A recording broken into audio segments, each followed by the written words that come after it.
20 years of excellence. Sun International Institute of Tourism and Management. చీకటి పడిందంటే ఊళ్ళో లైట్లు అన్ని వెలుగుతాయి, నా కంటిలో లైట్లు ఆరిపోతాయి. నా కర్మ కొద్దీ ఈ వాచ్మెన్ ఉద్యోగం తప్ప వేరే ఏవి దొరకలేదు. రేచీకటి అని చెప్పారనుకో, ఉన్న ఉద్యోగం పోయి బతికే చీకటి అయిపోద్ది. అసలు ఎంతకీ లైట్ వెలుగుతుందా లేదా? అబ్బా, చెయ్యి కాలితే కాలింది, బలుబు వెలుగుతుందని మాత్రం తెలిసింది. అమ్మో, ఈ బలుబు ఉంటే చాలా డేంజర్. ఎవడెళ్తున్నాడో ఎవడొస్తున్నాడో తెలియదు. ఈ బలుబు ఆరిపోతే ఎవరు అని అడగొచ్చు. చిన్నప్పుడు ఎప్పుడో కృష్ణాష్టమి కొట్టాను ఉట్టి, ఇక్కడ ప్రతి రాత్రి కొట్టాల్సి వస్తుంది. Super star Krishna. ఏంటి చెడు చప్పుడు లేకుండా లేట్ అయిపోయింది? అమ్మయ్య, ఇప్పుడు ఏదో వచ్చినా పర్లేదు. ఏంటయ్యా సడన్ గా బలుబు ఆరిపోయింది? వచ్చేసారా సెక్రటరీ గారా? బలుబు ఆరిపోలేదండి, పగిలిపోయింది. ఏంటో చీకట్లో సరిగ్గా వినిపించట. చీకటిగా వినపడడానికి సంబంధం ఏంటండి బాబు? కాదులే, కొంచెం బాడీ వీక్ గా ఉంది, కాస్త పెద్దగా చెప్పు. బల్బు హై వోల్టేజ్ వాళ్ళు పగిలిపోయిందండి. ఎంత హై వోల్టేజ్ అయితే మాత్రం రోజు ఇక్కడ ఈ బల్బే పోవాలా? అదేదో ఎలక్ట్రీషియన్ అడగ వాచ్మెన్ నన్ను అడుగుతారేటి? సర్లే, చీకట్లో నీకేం ఇబ్బంది లేదుగా? ఈ టైంలో వెళ్తుల్లో ఉండడం ఇబ్బంది. అమ్మో, ఏదో కారు వస్తుంది. ఎవరదే? ఏంటయ్యా ఎదుగు గేటు తీసావు? కారు వచ్చింది కదండి. ఇది ఇప్పుడు హార్న్ కొట్టాడు, వినపడలేదా? హార్న్ కొట్టాడా? హార్న్ చూడా వినపడింది. హార్న్ వినపడింది కానీ కారు కనపడలేదే. అదేనండి, మీ బ్యాక్ నుంచి వెళ్ళింది కదా మారుతి జన్. నా బ్యాక్ నుంచి మారుతి జన్ వెళ్ళిందా? ఎర్ర మారుతి జన్ కదా. కరెక్టే. అమ్మో, మన చెవితో పాటు అవి కూడా ఎఫెక్ట్ అయిందా? ఏం కొంపదీసి నాయను. లవర్ బాయ్ ఎంటర్ అయ్యాడు. లవర్ బాయ్ ఎంటర్ అయ్యాడా? ఆడియో అదిరిపోద్ది. ఆడియో కాదు, వీడియో కూడా. అది నాకెందుకు? ఈడి ముసల వయసులో ఈ ఇసాత గీతాలు, ఫ్లాష్ బ్యాక్, నెగిటివ్ కటింగ్ వేసుకుంటాం ఏంట్రా బాబు? భగవంతుడా, ఈడు పాజిటివ్ మేము చూసేదాకా మాత్రం ఈయన బతికించవా?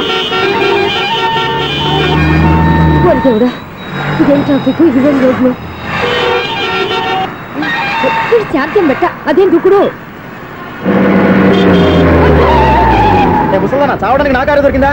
నేను చావడానికి చాలా టైం ఉంటుంది, వెళ్ళు. ఏడికే ఉంది పెద్ద కారు.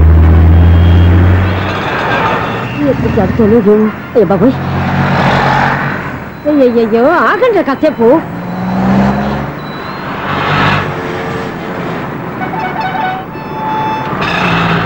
అమ్మయ్యా, గల్లం గట్టెక్కి పిండం బయటపడింది. ఒకప్పుడు ఈ రోడ్డు మీద సైకిల్ కూడా కనపడేది కాదు. మళ్ళీ ఈ రోడ్డు దాటి వెళ్తే నా వల్ల కాదు. ఎందుకు కాదు? చిటికేసే లోపల రోడ్డు దాటించేస్తాను. అబ్బా, ట్రాఫిక్ ఎక్కువ ఉంది కదా. అది అలాగే ఉంటుందిలే. నీకెందుకు? 2 నిమిషాల్లో ఇటు నుంచి దాటించేస్తాను కదా. ఆగరా. ఆగను. అబ్బా, నా మాట వినరా. వినను. నువ్వు ఏమైనా సీతయ్యవా? కాదు, నా పేరు సూర్య. మరి సీతయ్య ఎవరి మాట వినడంటారే? ఆయన బ్లడ్ గ్రూప్ పేర్లే. వద్దరా నువ్వు. నువ్వు అరమాక దింపరా నన్ను. చెప్తే వినరా. ఒరే దింపరా. హ్యాపీనా? నువ్వు ఉండయ్యా బాబు, నాకు ఆయాసం వస్తావు. పర్వాలేదు, నాకేం ఆయాసం లేదు. మీరేం థ్యాంక్స్ చెప్పక్కర్లేదు. ఏమండి, బామ్మగారు పాపం రోడ్డు క్రాస్ చేయడానికి ఇబ్బంది పడుతుంటే నేనే అటు నుంచి ఇటు తీసుకొచ్చాను. మనంతా helping nature, helping tendency. Okay, bye బామ్మగారు. Bye bye. ఓరి వీడి దుంప దగ్గర నన్ను నిలువులా ముంచాడు కదే. ఏమైంది ఐసు? ఎందుకు ఏడుస్తున్నావు? ఏమైంది ఏమిటి? ఎంతో కష్టపడి ప్రాణానికి తగ్గించి రోడ్డు దాటితే ఏదో పెద్ద హెల్ప్ చేస్తున్నట్టు నన్ను ఎత్తుకొని మళ్ళీ తీసుకొచ్చి ఇక్కడ పడేసి హెల్పింగ్ హ్యాపీ అయినా టాటా బై బై అని చెప్పి వెళ్ళిపోతున్నాడు. అయ్య బాబాయ్, ఇంత ట్రాఫిక్ లో మళ్ళీ ఎలాగే నేను రోడ్డు దాటేది? ఐసు, నువ్వేం బాధపడకు, రోడ్ నేను దాటిస్తాను కదా. హలో, మన అపార్ట్మెంట్స్ లో అందరికి మైక్ టెస్టింగ్. 1 2 3 4. ఏటయ్యా, అప్పుడే మొదలు పెట్టావా పాటలు? పాటలు కూడా పాడుతున్నానండి, మైక్ టెస్టింగ్ చేస్తున్నాం ఇక్కడ. అదే అడుగుతున్నాను, ఇప్పుడు పాటలు అవసరమా అని. అరే మళ్ళీ పాటలు అంటారు. ఆ చెవిటోళ్ళు కానీ చెప్పచ్చు, కానీ మీకు చెప్పడం కష్టంగా ఉంది. సర్లే, ఆ మామిడాకులు తీసుకెళ్ళి మండపానికి కట్టు. రే, వాడు చేసే పని వదిలిపెట్టి వేరే పని చెబుతావు. ఇదిగో ఆ మామిడాకులు మండపానికి కట్టు. ఏం చెప్పింది కూడా అదే. నువ్వు అదే చెప్పావా? ఏదన్నా చెప్తే సెక్రటరీ ఏం చెప్పాలి? నువ్వుగా చెప్పేది. రే, నువ్వే బయటికి వెళ్ళి సాయంత్రం 7 గంటలకల్లా హరిదాసు తీసుకురావాలి. పగలు ఎన్ని పనులన్నా చెప్పండి, అంతే. 6 తర్వాత చేయను. ఎందుకని? గేట్ దగ్గర ఎవరు ఉంటారు, అది ఎవరన్నా పట్టుపోతే. అంటే నువ్వు గేటు కాపురం ఉన్నావా, అపార్ట్మెంట్ కాపురం ఉన్నావా? అది కాదు.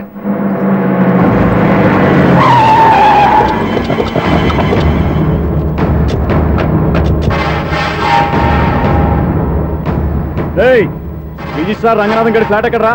రిజిస్టర్ బుక్ నా దగ్గర ఎందుకు ఉంటుంది? ఆఫీస్ లో ఉంటుంది. ఏమండి, ఆయన కొట్టద్దు. రిజిస్టర్ గారు 2nd floor 206 లో ఉంటున్నారు. రేయ్, వెళ్ళి బండి లాక్ రండి రా.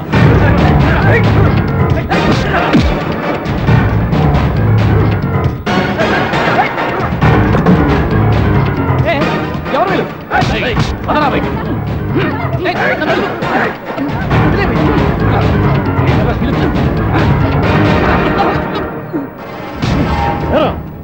నిన్న నువ్వు పెళ్లి చేసిన దేవి మోహన్ ఎక్కడరా? తెలీదు. దొంగతనంగా పెళ్లి చేయడం తెలుసు, కానీ వాళ్ళు ఎక్కడున్నారో మాత్రం తెలియదారా? దొంగతనంగా చేయాల్సిన క్రమం నాకేంటి? పెళ్లి చేసుకుంటామని 15 రోజుల ముందు ఎవరు అప్లై చేస్తే వాళ్ళ పేర్లు నోటీస్ బోర్డులో పెడతాం. అపోజిషన్ రాకపోతే లీగల్ గా పవర్ తో పెళ్లి చేస్తాం. పెళ్లి చేయటమే మా బాధ్యత. పెళ్ళైన తర్వాత వాళ్ళెవరో ఏంటో మాకు అనవసరం. ఓహో, 15 రోజుల ముందు అప్లై చేసుకుంటే నీ పవర్ తో లీగల్ గా నువ్వు పెళ్లి చేసేస్తావన్నమాట. ఇది నీ కూతురేగా, ఇప్పుడే అప్లై చేసుకుంటున్నాను. 15 రోజుల తర్వాత పెళ్లి, ఆ రోజే శోభనం. అప్పటి వరకు ఇది నా దగ్గరే ఉంటుంది.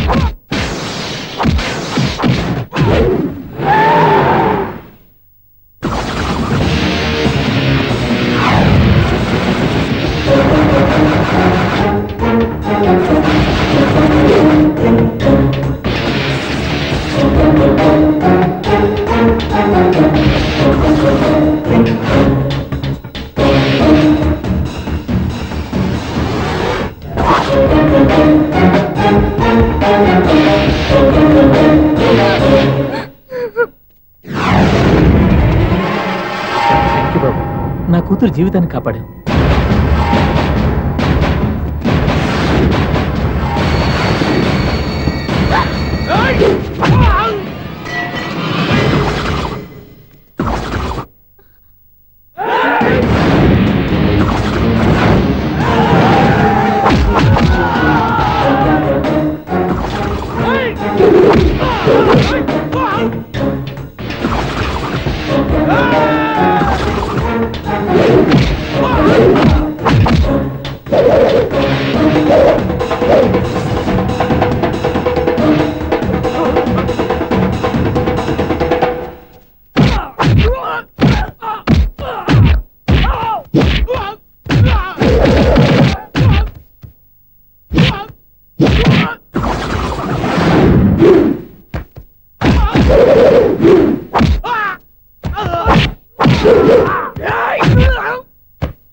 ఇంతమందిని సౌండ్ లేకుండా.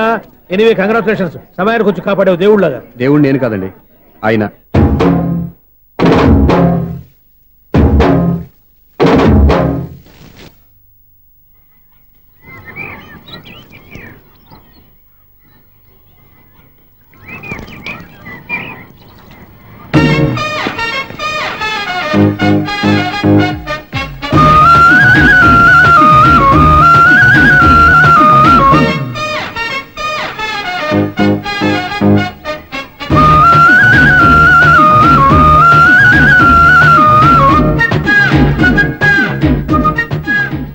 వీడేంటి ఆర్ఎస్ఎన్ బట్టలు ఎగరేసుకుపోయే వాళ్ళ దొంగ మొహం వేసుకుని చూస్తున్నాడు? వీడు చూపి కరెక్ట్ గా లేదే.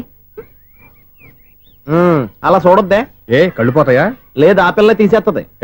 ఎంతో మంది లవర్స్ కి ధైర్యం చెప్పి హెల్ప్ చేసిన వాడు నన్ను భయపడతావేంటి? నేను లవ్ కి హెల్ప్ చేసి ఇవ్వండి, కానీ లవ్ అంటే ఈ పిల్లకే కాదు, వీళ్ళ ఫ్యామిలీ మొత్తానికి ఎలర్జీ. తోలు తీసేస్తారు. చేస్తా sir, money order.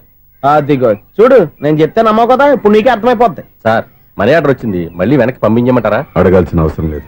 Register letter ఉంది, ఇక్కడ సంతకం పెట్టండి.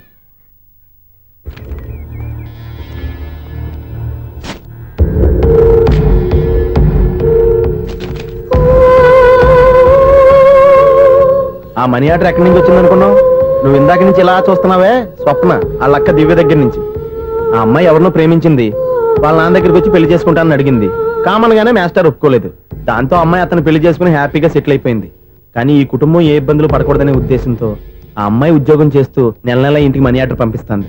ఈయనేమో అమ్మాయి ఎప్పుడో చేసిన పనికి ఇప్పటికి కూడా మండిపోతా మనీ ఆర్డర్లు అయ్యి వెనక పంపించేస్తున్నాడు. అలాంటి ఇంట్లోకి నువ్వు ప్రేమ పేరుతో ఎంటర్ అవుదామని చూస్తున్నావు. నిన్ను కూడా లెటర్స్ ఇచ్చేస్తారు. జాగ్రత్త. నా మాట నీ అమ్మాయిని వదిలేసుకో, నీకు ఇంకొక అమ్మాయిని ఎత్తి పెడతాను. నేను ఎలా కనిపిస్తున్నాను? చాలా అందంగా ఆరోగ్యంగా కనపడుతున్నావు బాబు. నువ్వే ఇబ్బందుల్లో పడకూడదనే ఉద్దేశంతో చెప్తున్నాను. నా మాట ఇంటేను, లేదా నీ కర్మ.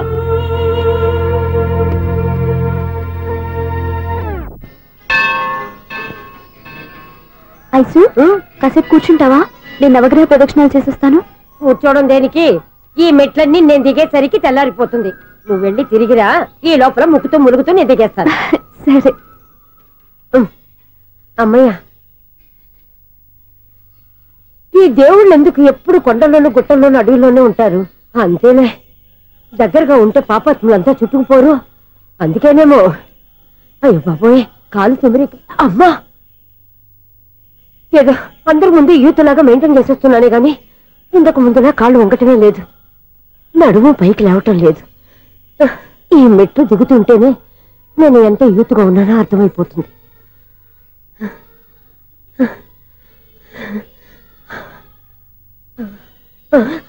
అయ్యో బాబాయ్, ఎన్ని మెట్లెక్కి మళ్ళీ దిగొచ్చానా? ఇంతకు ముందులాగే ఎన్ని మెట్లెక్కలేను గాని ఇక్కడి నుంచే దండం పెట్టుకుంటాను. ఆ బ్లెస్సింగ్స్ లేవు అక్కడి నుంచే పడి. ఈ వయసులో మళ్ళీ ఇన్ని మెట్లు నేను ఎక్కలేను బాబు. ఎందుకు ఎక్కలేరు? మీ కోరిక నేను తీరుస్తాను బామ్మగారు. మళ్ళీ ఏం కొరివి పెట్టబోతున్నావురా? కొరివి కాదు బామ్మగారు, కోఆపరేషన్. హనుమంతుడు సంజీవుని పర్వతాన్ని ఎత్తుకెళ్ళి ఒక్కడికి కూడా కింద కూడా ఎత్తుకెళ్ళిపోతా. నన్ను దింపండి రా, నా మాట వినండిరా. హెల్పింగ్ విషయంలో నేను ఎవరి మాట విన్నాను. నేను కూడా ఎవరే సీతయ్యానికి దండం పెడతాను రా. బామ్మగారు ఎన్నిసార్లు చెప్పాలి నా పేరు సూర్యాని? ఏదో ఒక ఆర్య, నన్ను దింపండి రా, మీకు పుణ్యం ఉంటుంది.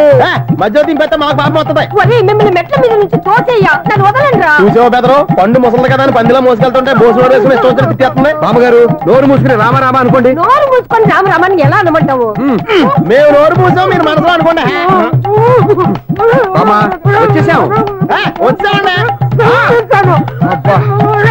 చూసావా ఎంత ఈజీగా పైకి తీసుకొచ్చావా? ఇప్పుడు హ్యాపీయా కదా నువ్వు? అమ్మయ్యా, ఈ రోజుకి ఒక పుణ్యకారం పూర్తి చేసాం. ఇప్పుడు కూడా సైట్ గా దేవుడి దగ్గర దింపేసేవాడు. కానీ ఈ కాస్త దూరం నడిస్తే నీకు పుణ్యం వస్తుంది కదా. ఇదిగో బామ్మగారు, లోపలికి వెళ్ళి మీరు ఒక్కళ్ళే దండం పెట్టుకోవడం కాదు, మా ఇద్దరు పేర్ల మీద కూడా నేను దండాలు పెట్టేసుకోండి. మీ ఆనందం చూస్తుంటే మా పేర్ల మీద అభిషేకం చేయించాలి. బామ్మగారు మెట్లెక్కలే కష్టపడుతుంటే మేమే ఈజీగా పైకి తీసుకొచ్చాం. Helping nature, helping tendency. ముసలిదైనా బరువు బండి ఉందండి బాబు. ఐసు, నువ్వు కిందకి దిగాలి కదా, వాళ్ళు పైకి తెచ్చావంటారేంటి? కర్మ అదేనమ్మా, నా కర్మ. ఎంతో కష్టపడి ఒక్కొక్క మెట్టే కూర్చుంటూ పాక్కుంటూ ఆయాసపడి కిందకి దిగితే ఆ వెధవులు నన్ను తీసుకొచ్చి ఇక్కడ పడేశారు. వాళ్ళు ఎత్తుకొస్తూ ఉంటే నువ్వేనా వద్దని చెప్పొచ్చు కదా. నన్ను ఎక్కడ చెప్పనిచ్చారు? పైగా గట్టిగా నోరు మూసేస్తే చంటి పిల్లని తీసుకొచ్చినట్టు తీసుకొచ్చి ఇక్కడ పడేశారు గాడిదలు. పైగా హ్యాపీ అంటే హ్యాపీ. ఇన్ని మెట్లు మళ్ళీ నేను ఎలా దిగగలను? నా వల్ల కాదు బాబోయ్. అతని సార్ వస్తే ఇలాంటి హెల్ప్ ఏవి చేయొద్దని చెప్పు. ఎలా చెప్పును? వాళ్ళు ఏ టైంలో ఏ కారణం నుంచి వస్తారో కూడా తెలియదే. వాళ్ళు నన్ను చంపేదాకా హెల్ప్ మీద హెల్ప్ చేస్తూనే ఉంటారు. నేను చెప్పాను కదా ఐసు, వాడికి పెద్ద లూజ్ అని. నేనున్నాను కదా. అలాగే వాళ్ళు వచ్చే లోపల మనం వెళ్ళిపోదాం. అయ్య బాబాయ్, ఆ బండారు చేస్తున్నాడు. ఐసు